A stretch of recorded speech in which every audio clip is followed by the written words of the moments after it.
Recordio sain dros gyflwyniad PowerPoint. Mae trosleisio cyflwyniadau PowerPoint yn galluogi'r sawl sy'n ei gwylio i ddeall cyd-destun llawn eich sleidiau heb orfod bod yn bresennol yn y cnawd.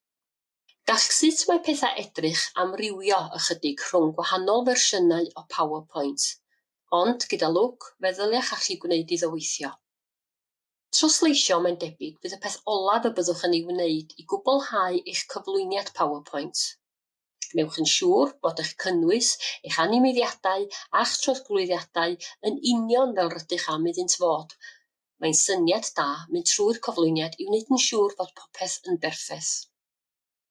Unwaith rydych chi'n hapus ac yn barod i recordio, o dan y tab sioe sleidiau cliciwch ar recordio sioe sleidiau gan defnyddio'r saeth am i lawr i ddewis dechrau recordio o'r dechrau. Gnewch yn siŵr nad yw'r meicroffon wedi dewi gan ddefnyddio'r botwm yn y gornol dde isaf.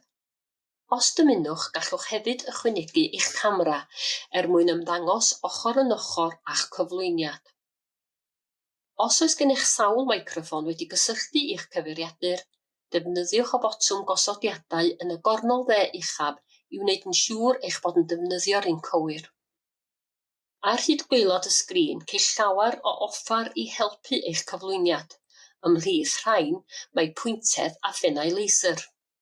Os dewisiwch defnyddio'r rhain, byddai'n yn ymddangos gyda'r llais ar y recordiad terfynol. Pan byddwch yn barod, pwyswch y botwm recordio. Byddwch yn cael eich cyfrif i mewn. Yna cyflymnwch yn union fel pe baich yn gwneud hynny o flaen gynulleidfa byw. Mae'n bosib i chi recordio'r cyfan gyda'i gilydd, ond mae'n debyg ei bod yn haws i chi stopio recordio ar ôl cyrraedd diwedd bob sleid a recordio bob un ar wahân.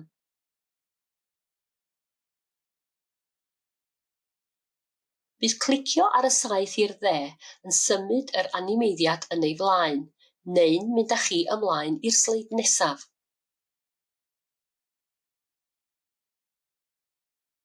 Os gwnewch chi gangymeriad, gallwch ddefnyddio'r botwm clirio i ddileu'r recordiad ar gyfer y sleid presennol ac yna ail-recordio.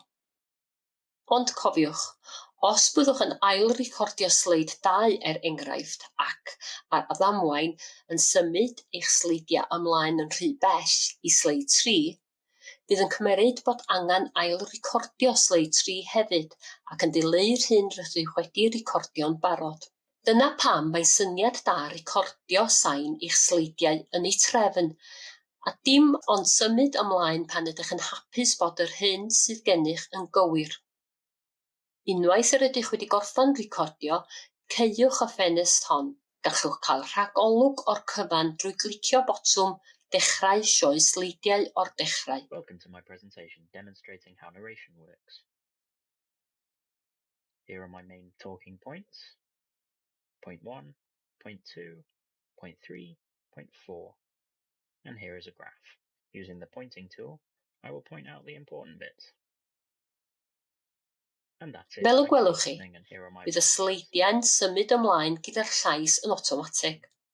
Os credwch fod angen saib hirach neu fyrrach cyn symud ymlaen i'r sleid nesaf, addaswch yr amseru yn y tab Symud o un i'r llall. Wedi chi wneud hyn, ddylia eich cyflwyniad PowerPoint fod yn gyflawn. Cofiwch, cadw eich gwaith cyn i anfon i gael ei wylio.